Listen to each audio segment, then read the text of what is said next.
welcome to Jima's Place. It's been a minute. I literally have been on the road.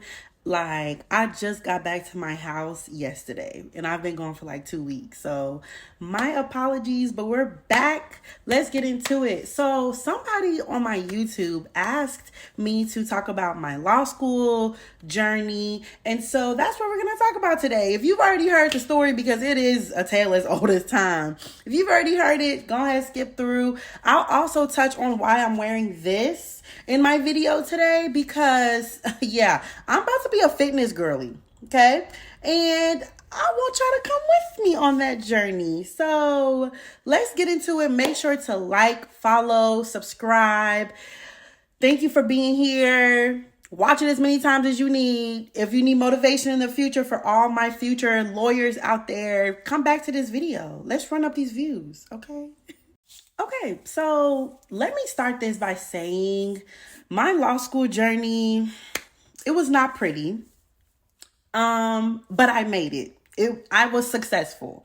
If I could do it, I'm here to tell anybody on Beyonce Giselle Knowles Carter's internet that you can do it. She does also share the internet with Kendrick Lamar Duckworth, summertime, okay? But anyways, back to the seriousness of this matter. I am honored to be able to share my story with people of how I got to law school, how I got to be a lawyer, because if you had told me like when I was a kid and told my dad, yeah, daddy, you're right, I should be a lawyer, like that it would actually happen, I probably would not have believed you. But we're here. I can actually say I'm a licensed attorney. Like you can go check. The records are there, okay? But anyways, let me start this story. So it starts, like I said, I was super young when my dad was like, girl, you have characteristics of a lawyer. You might want to be that, because I actually wanted to be either a teacher or a pediatrician. I feel like I could do both. And low key, I have told my closest friends and family that I might go back for medical school. But that's another story for another day. That's not why we're here. Okay? Back to law school. So yeah, my father told me, hey, I think you would be really great as a lawyer. And I was like, you know what? You're right, Dad. Like, I would love to do that. I also knew I wanted to be some type of talker. I also wanted to be a talk show host at one point. So look at God. Because I think of Jima's Place as more like a show on YouTube versus like a get ready with me kind of a YouTube. But anyways, I'm getting off track. Back to my father. Him telling me that, it was in my head, lawyer. That's what I'm going to be. And so I went to Purdue University. My major was law and society. And I want to stress that it really doesn't matter what you major in when it comes to applying to law school.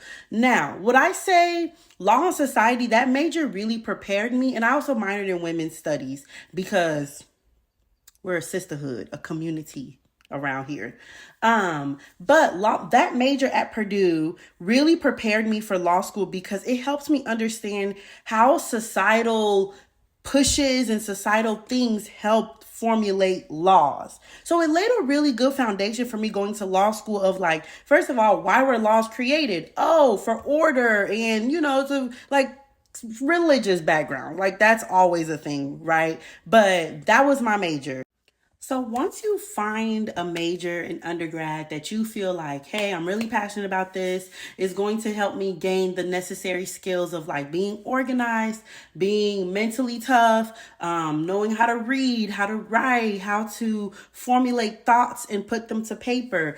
That's what I would say is really what you need to do well in law school. And if you don't get that in undergrad, that's also totally fine. You will get it by the time you graduate law school. So I graduated Purdue in 2015, did really well at Purdue, loved it, 4 years, probably best 4 years of my life. The last semester though was a little rough. And I say that because I had a really high GPA at Purdue and I felt like, oh, I can apply to like all these top law schools. I also didn't even know that law schools were ranked by tiers. So law schools are ranked in tiers by like degree of difficulty to get into, like prestige, things like that. So make sure to research all of that. Make sure to research like what law schools are known for, the type of law that you even think you want to go to, or just like the law school that you're interested in. Know what they're known for. What are their big practice areas that they produce those types of lawyers from? Like, for example, Duke University's law school, like they push out big law people. So people that are going to these big law firms that are going to be doing like mergers and acquisitions, like the big dog stuff, okay? Some of us weren't there yet, okay? And so that last semester of law school, I applied to law schools that were like tier 1, tier 2. And unfortunately, my LSAT scores just weren't in alignment with that. Nor did I know people that, you know what I mean, could really get me through the Ivy League door, because you also will need that. Like, let's be frank. People, things, and privilege, okay? But yeah, so I didn't get into, I think, any of the schools I applied first round. So that was really hard, like graduating like with honors and really feeling like I have no idea what I'm about to do. Like, so when I realized after my senior year at Purdue, like, okay, I'm not going directly into law school, I was like, okay, no problem. I got a job. I worked at Geico as a customer service representative. It humbled the F out of me. It did. But on the bright side, it allowed me to save up so much money to help pay for like law school, because I knew I was still going to go to law school. It allowed me to have time to study again, to retake the LSAT, and to reapply to schools that were in my, self-awareness, like, bubble. Like, you have to know yourself, babes. Like, if you know you didn't graduate with a 4.0 and know like all it takes to get into these Ivy League schools, baby, find your state's law school. There's nothing wrong with them. Like, you can do great things in your environment if you just believe in yourself and know yourself, okay? And so I was able to save up, study, like gain experience in communicating, because being a customer service representative at Geico, we dealt with New Yorkers, okay? You had to have a certain mental vigor to handle customer servicing New York people. And that is shade to New Yorkers. Y'all know how y'all are. I'm not lying. But anyways, that's what I did. And boom, I applied and got into the law school in my. Also, I met some really great people working at Geico. Like, I just want to put that out there. Like, the paths that we go through in life, like, we never get it, but they just they give character to your story. You feel me? Because I feel like it would have been boring if I went from Purdue straight to law school and like, it just wasn't my path. It wasn't meant to be that way. And I'm thankful. So after Geico, I reapplied, like I said, got into the law school in my state. I was waitlisted for UNC Charlotte, which I really wanted to go to. I also was going to go to a law school out in Florida. Like, me, my mom, and my sis even drove down. It was a small little Catholic law school in Naples, Florida. Naples, Florida was so gorgeous, but too expensive. So I was like, okay, that's not going to work. I got that phone call that I got into the law school in Indianapolis, Indiana. I said, sign me up. So I started classes that summer. I immediately was like, bye, Geico. Love y'all, but I gotta go. Okay, I have a bigger calling. Sorry to those whose calling it is. Like, I'm not trying to be shady. That's for you. That's for you. It wasn't for me. So I started summer classes, and I did okay. I should have realized then, okay, girl, we got to go harder. This is not Purdue University. Like, you need to be in the books all the time. And that wasn't the case for me. So when I started law school in the fall, they separated us Group A and Group B. Group A, you have all your first year classes together. Group B, you also have all your first year classes together. I'm not sure how other law schools do it, but that's how mine did it. I think other law schools follow a similar categorization method. So I was in Group B. We all had the same professors. It was great. I had a great group of professors, like really great. Now, again, I want to stress, be in your books 25/8. I was caught up in a relationship I shouldn't have been in. I wanted to be there for all my family stuff. I wanted to like still be going out. I wanted to do all the things. Like, I should have been way more focused on them books.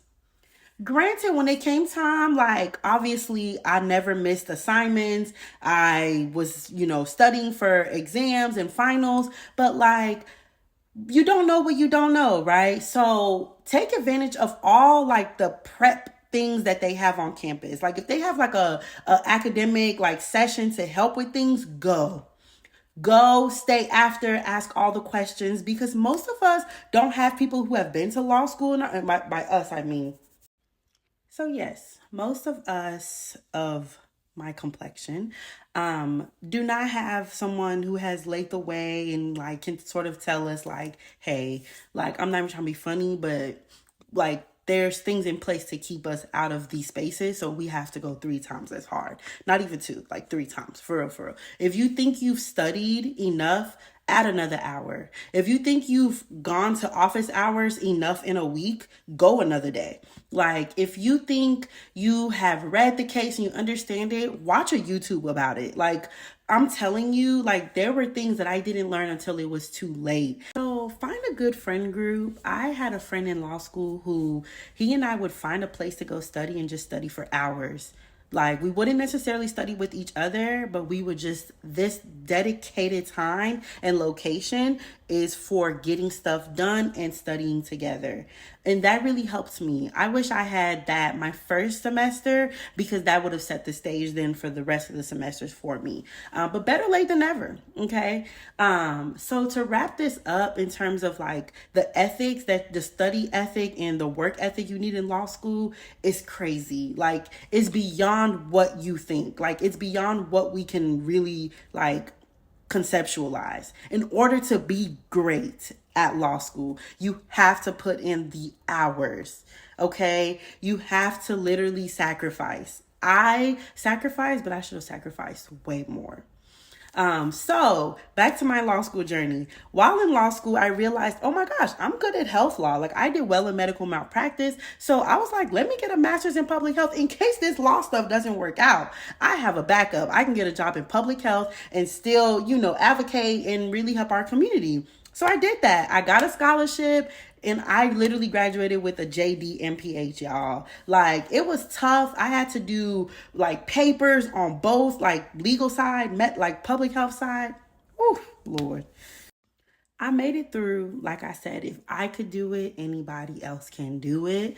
And all the tips that I've provided will carry you through from law school into the bar exam, which is the next step of law school. So once you graduate, you literally like that, your senior year or your 3L years, what it's called, you begin bar prep. So you start applying to sit for the bar. If you plan on taking it that February or that July. Some people do take the bar while they're in law school, February, right, of your last year.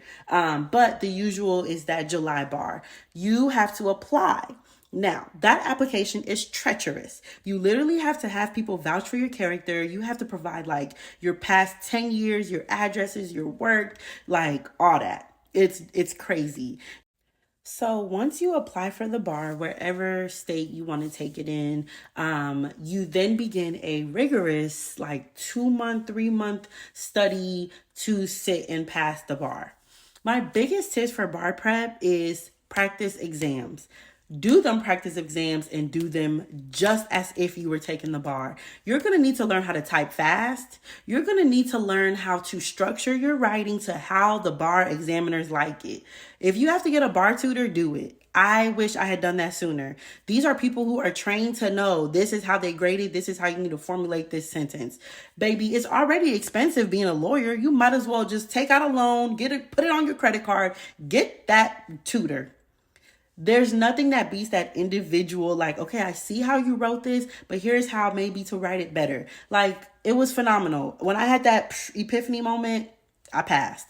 It took me a minute to pass. I passed on the 3rd try. Okay. I will not hide that from anyone, but I can say because I took the bar 3 times, I'm a phenomenal lawyer. I know how to write now.